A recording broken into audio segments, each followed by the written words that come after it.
All right, guys, we got a video here from More Perfect Union. They do really, really great work. I recommend everybody go subscribe to them. The video is how America helped Russian oligarchs steal billions. So I'm very interested in this topic. They're probably going to get into tax law and how billionaires and oligarchs are able to hide their money, and it's almost impossible to get it. So I have this on 1.25 times speed. If you don't like it, just slow it down to 0.75. But anyway, let's get started.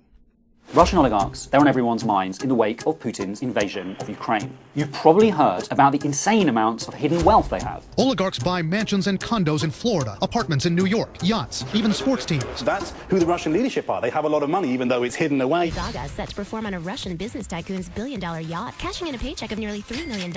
And you might have heard that the American government is taking action. Tonight, I say to the Russian oligarchs and the corrupt leaders who built billions of dollars off this violent regime, we're coming for your ill-begotten gains. But if Just, let me comment on that real quick. That was so based, but I could never imagine them saying that to American oligarchs, you know? Because there's this lazy belief that, like, well, American oligarchs must have earned their wealth in legitimate ways, not through exploitation and extraction of surplus value and dodging rules and regulations, etc., etc. And that's not true. Like, we totally should tax the wealthy in the U.S., the uber wealthy, much more. America is really going to rein in the power of Russian oligarchy, we need to reckon with the fact that we created the system that allows them to hide their stolen wealth. That's right. America let Russian billionaires exploit our financial system through lax rules and hidden loopholes, and they're not the only ones doing it. American and European billionaires stash their riches exactly the same way. We have an opportunity right now to shut down this shadowy world of offshore finance. It's not just a way to pressure Putin's Russia, it's also a way to make sure oligarchs from around the world have less control of our economy and politics. Here's how we can do it. This is the classroom from More Perfect Union. What is an oligarch anyway? Well, an oligarchy is basically a small group of wealthy elites who control the politics and laws of a nation's government. The word is almost always used by Western media to refer to Russian oligarchy.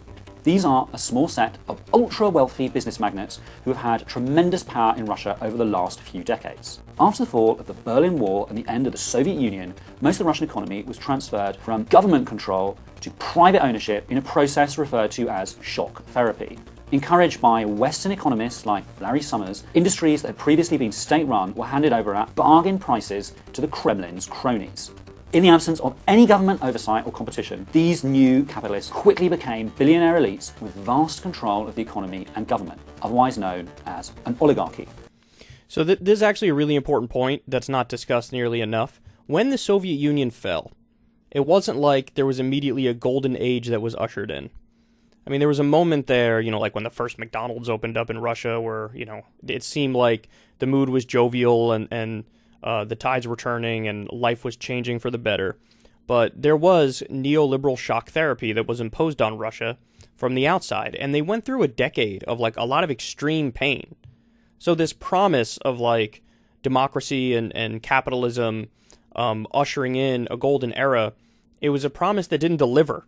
And this is in part one of the reasons why perhaps there's a lot of Western skepticism in Russia. That's not to say there's not also people who would like to be, you know, more linked up with the West. I'm sure there is. But it was a vicious and brutal version of capitalism that was imposed on them. When Russia entered the world of global capitalism in 1991, the men who became oligarchs were pleased to discover a shadow financial system, flush with dark money and shielded from the law. It's a complicated and secretive network of tax havens and shell companies. We've seen in recent leaks like the Panama Papers that this shadow system has enabled the global financial elite to shield trillions of dollars from taxation or law enforcement. This system allows rich people, criminals, and crooked public officials around the world to hide money for tax evasion, money laundering, and corruption of all kinds. But here's the thing, it was European and American bankers, lawyers, and lobbyists that built this corrupt system in the first place. Russian oligarchs hide their wealth in the shadows, and we were the ones that turned off the lights in the first place. Here are some of the ways they exploited our rules. Russian billionaires used shell companies to hide their ownership and avoid a tax bill. Oligarchs set up shell companies in places like Delaware and Bermuda, notorious tax havens. They take advantage of American and European laws which allow corporate owners to set up companies with virtually no disclosure requirements. In fact, more than half of Russian billionaires' wealth is stored abroad. Oligarchs purchase high-rise apartments in Manhattan and London to launder their money. Billions of dollars of dirty money pouring into places like London and New York has contributed to making homes unaffordable for working people and turned housing, which should be a human right, into an accounting unit for Kremlin money launderers. That's why you may have noticed in the news that the mega yachts being seized in the last few weeks were located in places like Barcelona, the French Riviera, and the Maldives. These yachts are grotesque displays of the oligarchs' wealth. The oligarchs also use Swiss bank accounts to hide their money, up to $150 billion worth, according to an estimate from a leading Swiss paper produced this week. At the end of the 1990s, after Russian oligarchy had taken hold, a strong man emerged, Vladimir Putin. Putin came to power with the support of Russia's oligarchs. Putin himself has amassed vast wealth, and by some measures is the wealthiest man in the world. Putin has reportedly spent $1 billion to build himself a 123,785 square foot palace, which is nearly double the size of Buckingham Palace. Once in office, Putin crushed Russia's independent-minded oligarchs. Then, with the support of those that remained, he gradually moved Russia from a failing democracy with freedom of speech to a dictatorship governed with fear and violence. Once, Putin worked for the oligarchy. Now, the oligarchy works for Putin. So he has the same take as me. I've said that before, too, that when you've been in power as long as Putin has been in power, he really is the top dog, and the oligarchs are under him. Where at the beginning it probably was the opposite. The oligarchs had more power, and Putin was sort of beholden to them. But when you've locked in, total control, that role sort of flips. So that does make it a lot harder to put pressure on even the oligarchs to try to force some sort of change behind the scenes. But I still think it's basically one of our only plays. But what we're learning here is maybe it's not as easy as it should be to crack down on the oligarch wealth because of the complex system that's been set up for them to effectively hide their money. The decades of fueling Russian oligarchs' wealth, why are we suddenly going after them? Why now? Well, Western leaders believe that putting pressure on Russian oligarchs could force them to pressure Putin to withdraw from his invasion of Ukraine. But many analysts, myself included, believe that Russian oligarchs now almost all work for Putin. If we want to end Putin's invasion of Ukraine, we need to get rid of the oil and gas payments he depends upon to fund his military machine. Still, well, they're trying to do that too, but that one, I'm a lot more skeptical of that strategy because that does hurt so many regular Russian civilians who didn't do anything wrong. The fact remains that defeating the Russian oligarchy is crucial for our national security because it will remove Russian billionaires' influence from our own politics in America and Europe. Putin and his oligarch allies have been funding a network of right-wing parties and movements that incite racism, oppose democracy, and spread climate change denial. They leverage cultural power by sponsoring iconic American institutions like the Metropolitan Opera and Carnegie Hall to legitimize Putin's regime. And they have teams of lobbyists and lawyers to influence our lawmakers. Removing their corrupting influence from our politics helps make decisions about Russia and oligarchy in our own best interests. And crucially, closing down loopholes in the shadow financial system could be used to expose corrupt elites, not just the Russian ones. So how do we do it? First, so what he just said right there is probably why they won't do this. Because you're also exposing American oligarchs if you do this. So they probably won't go down this path, but he's about to lay out a bunch of really good solutions to close these loopholes so that there's more transparency, and then we could take more direct action if you want to go after and tax and fine and seize the wealth of these oligarchs and their the money that they've taken through ruthless exploitation.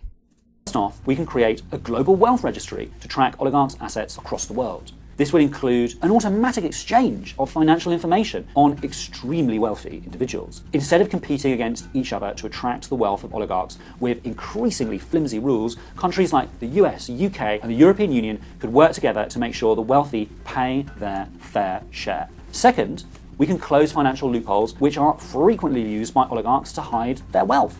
Instead of allowing the ultra-rich to use shell companies and opaque ownership structures, we could require beneficial ownership requirements for all forms of assets and ones that really work. Essentially, that would require all companies, trusts and foundations to publicly disclose who benefits from them. Finally, we can increase funding and support for enforcing the laws we already have on the books. The US can put anti-corruption and money laundering measures at the top of the international agenda. And we can provide many more resources to the domestic and international regulatory agencies whose job it is to track oligarchs' wealth and enforce when they break the law. Today, Russia's billionaires control roughly 30% of the nation's wealth. For comparison, German and American billionaires control about 15% of the wealth in their respective countries. Research suggests Russian oligarchs have about as much wealth stashed in offshore foreign accounts as the entire Russian population has in Russia itself. Defeating the Kremlin's oligarchy would be a huge turning point for both national Wait, what security. was that fact? I blanked out for a second. Roughly 30% of the nation's wealth. For comparison, military agencies whose job it is to track oligarchs' wealth and enforce when they break the law. Today, Russia's billionaires control roughly 30% of the nation's wealth. For comparison, German and American billionaires control about 15% of the wealth in their respective countries. Research suggests Russian oligarchs have Did he say 15% or 50%? about as much of the nation's wealth. For comparison, German and American billionaires control about 15% of the wealth in their respective countries. Research suggests Russian oligarchs have about as much wealth stashed in offshore foreign accounts as the entire Russian population has in Russia itself. Defeating the Kremlin's oligarchy would be a huge turning point for both national security and financial transparency. So if our leaders truly are serious about tackling Putin's oligarchy, then we have to start looking at our own role in creating these loopholes and close them down once and for all. Yeah, that was a good video. I think that was a good video. I mean, minor disagreements here and there, but overall, I think it was a phenomenal video. And all of the changes that they recommend should definitely be done, but like they said, these changes would also expose American billionaires and oligarchs, so that's why I don't think those changes will be coming. But it looks like, at the very least, the European Union is doing everything it can to seize the assets of the billionaires, seize the yachts, seize the condos, etc., which is a good thing, but obviously I don't think that goes far enough. I would, close their offshore bank accounts if you can get your hands on them, but that's what they're saying. It's very difficult. They have a lot of property in the U.S. that's not something could be done or something should be done, but probably can't be done because of how opaque our laws are. But anyway, there you have it. Good piece, and I wanted to share it with everybody.